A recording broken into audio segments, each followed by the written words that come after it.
नमस्ते बच्चों। आज मैं आप लोगों के सामने बहुत ही ज्ञानवर्धक कहानी जिसका शीर्षक है सच्चा हीरा लेकर आया हूँ। यह है पंजाब के लोक कथाओं पर आधारित एक कहानी है। तो आइए सर्वप्रथम हम लोग कहानी का वाचन करते हैं। सूर्य अस्त हो रहा था। पक्षी चहचहाते हुए अपने अपने नीड़ की ओर जा रहे थे। गांव की कुछ स्त्रियां पानी लेने के लिए घड़े लेकर कुएं की ओर चल पड़ी। पानी भरकर कुछ स्त्रियां तो अपने घरों को लौट गईं, परंतु उनमें से 4 स्त्रियां कुएं की पक्की जगह पर बैठकर आपस में इधर उधर की बातें करने लगीं। बातचीत करते करते जब बेटों पर आ पहुंची बात, तो वे लोग आपस में अपने बेटों की प्रशंसा करने लगे। उनमें से एक की उम्र सबसे बड़ी लग रही थी। वह कहने लगी, भगवान सबको मेरे जैसा बेटा दे। मेरा बेटा लाखों में एक है। सच में वह तो हीरा है। उसका कंठ बहुत मधुर है। उसके गीतों को सुनकर कोयल और मैना भी चुप हो जाती है। लोग बड़े चाव से उसका गाना सुनते हैं। उसकी बात सुनकर दूसरी स्त्री का मन हुआ कि वह भी अपने बेटे की प्रशंसा करे। उसने पहली स्त्री से कहा, मेरे बेटे की बराबरी कोई नहीं कर सकता। वह बहुत ही शक्तिशाली और बहादुर है। वह बड़े बड़े बहादुरों को भी पछाड़ देता है।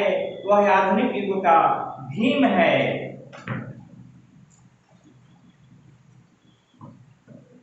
यह सब सुनकर तीसरी औरत भला कैसे चुप रहती।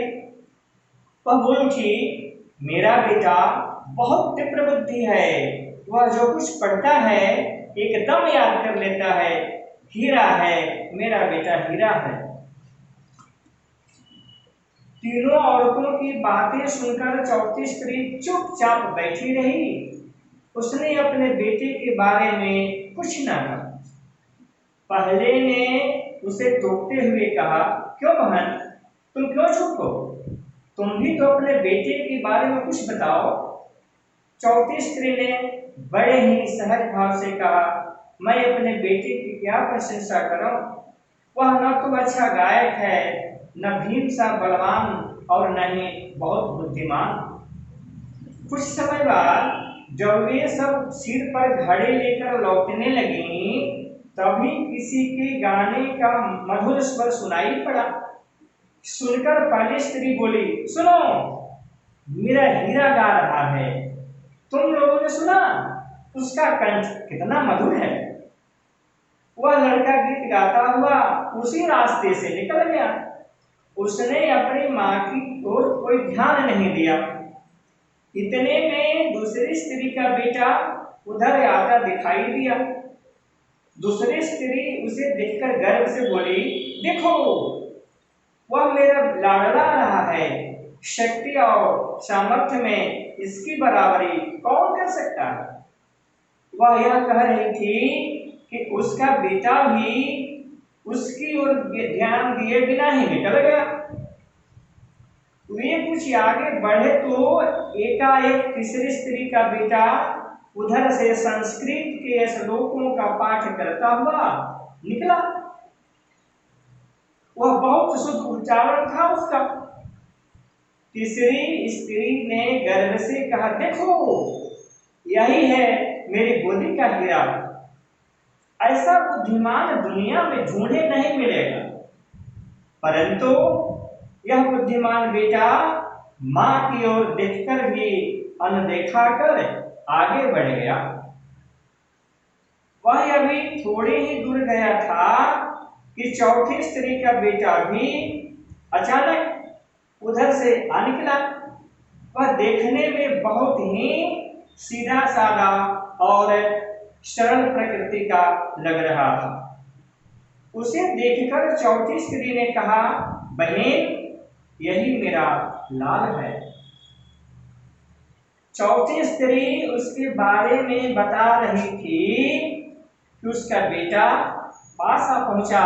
अपनी माँ को देखकर वह रुक गया और बोला, माँ लाओ मैं आपका घड़ा पहुंचा दूं। मना करने पर भी उसने माँ के सिर से पानी का भरा घड़ा उतारकर अपने सिर पर रखा और घर की ओर चल पड़ा। तीनों औरतें बड़े ही आश्चर्य से चौथी स्त्री के बेटे को देखती रही।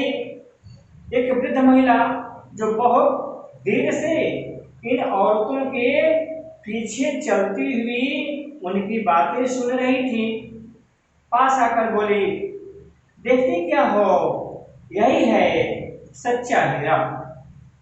इस तरह आपकी कहानी तो समाप्त हो गई, लेकिन एक प्रश्न उठता है कि इस कहानी से आपको क्या शिक्षा मिलती। तो जब हम इस बात पर सोचते हैं तो तीनों औरतों ने अपने अपने पुत्रों की प्रशंसा तो कर दी, लेकिन किसी ने अपने माँ के सिर से पानी से भरा हुआ घड़ा नहीं उतारा, नहीं तो उसे घर पहुंचाने की बात कही। लेकिन चौथी स्त्री का बेटा आया और अपने माँ के सर पर पानी से भरा हुआ जो घड़ा था, मना करने के बावजूद भी उसने उतार लिया और उस घड़े को घर तक पहुंचाया। तो इससे शिक्षा यही मिलती है कि गुणवान व्यक्ति का गुण पैसा ही होना चाहिए जो समय पर अवसर पर काम करे। धन्यवाद।